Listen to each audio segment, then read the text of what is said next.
خب یه ولاگ دیگه با من خوش اومدین. امروز میخوایم بریم کلیسای سن جوزف، یه کلیسای خیلی بزرگیه و امروز هوا بارونیه، نمیدونم مشخصه توی فیلم یا نه، و دمای هوا 8 درجه است. دمای خوبیه واسه اینجا توی این فصل.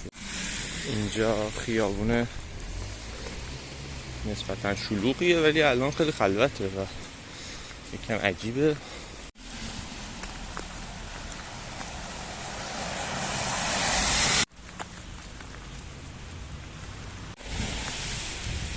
ما از این کوچه پس کوچه ای اصطلاحاً داریم میریم.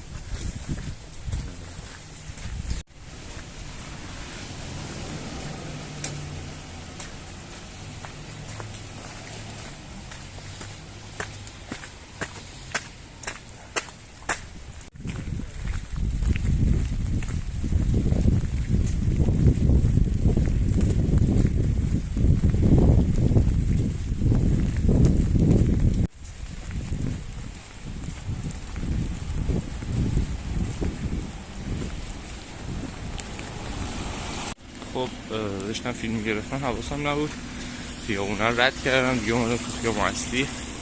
از خیابون اصلی حالا ادامه میدم. اینجا فکر کنم یا دانشگاهی یا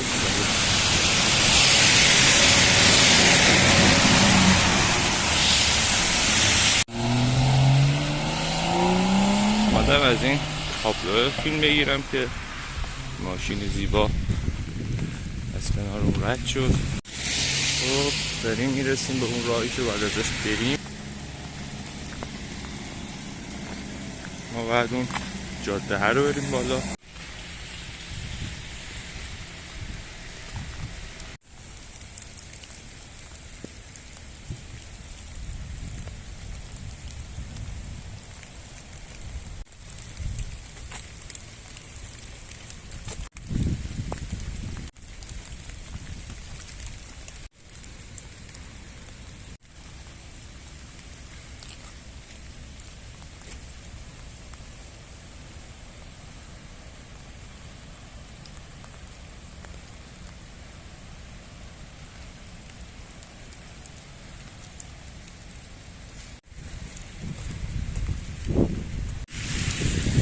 میرسیم، مه جلو کلیسا رو گرفته، یه صحنه خوفناکی درست کرده.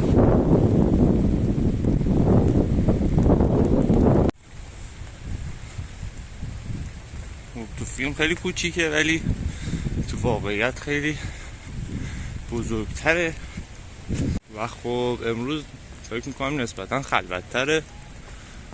آره خلاصه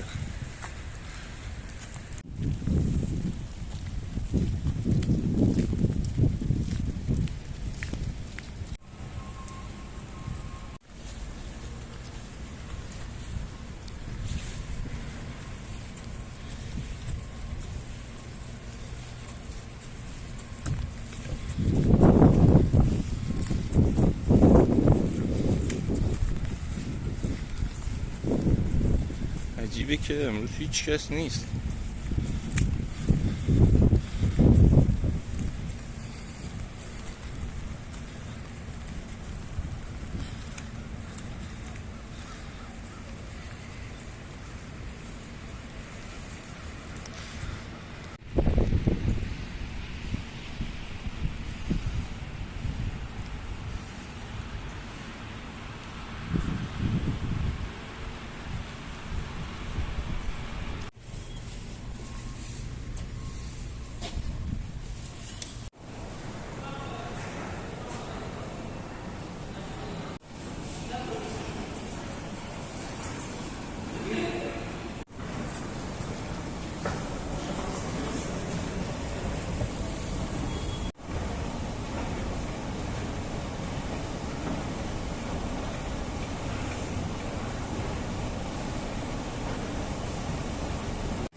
نمیدونم که تو فیلم باز مشخصه یا نه، ولی اینجا یه فضای جو خاصی داره، تقریبا کسی زیاد حرف نمیزنه و یه صدای عجیبی، نمیدونم شاید هواکشی فنی چیزی میاد و یه حس عجیبی به آدم میده اینجا.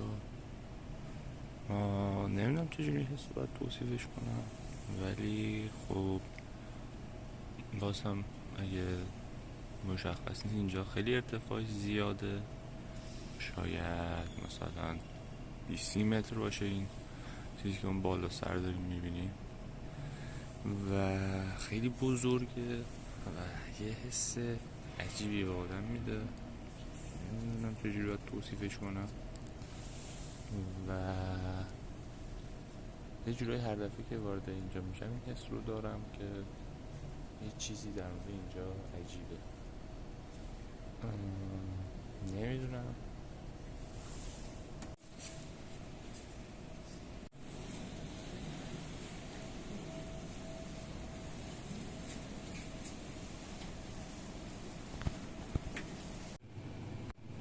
ما کم کم داریم این سوختی که اونجا نوشته به معنی خروجه، بازن این شهر هرچی سوختی بودم ببینم اما اگزیته.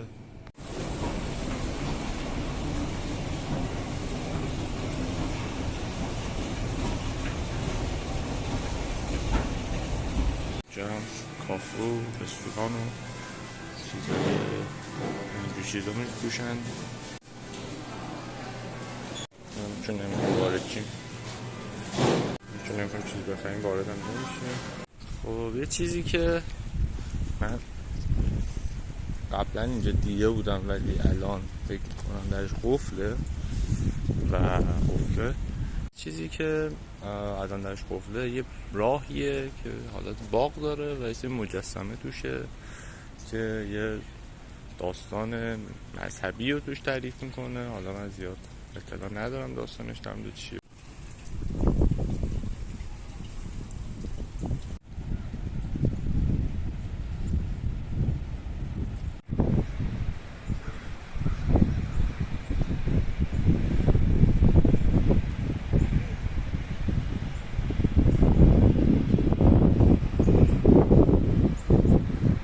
هر شب بیشتر میگذره اینجا مه‌آلودتر میشه.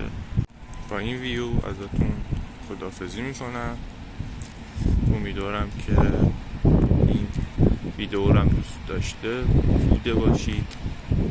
تا یه ویدیو دیگه و یه ولاگ دیگه، خدا نگهدار.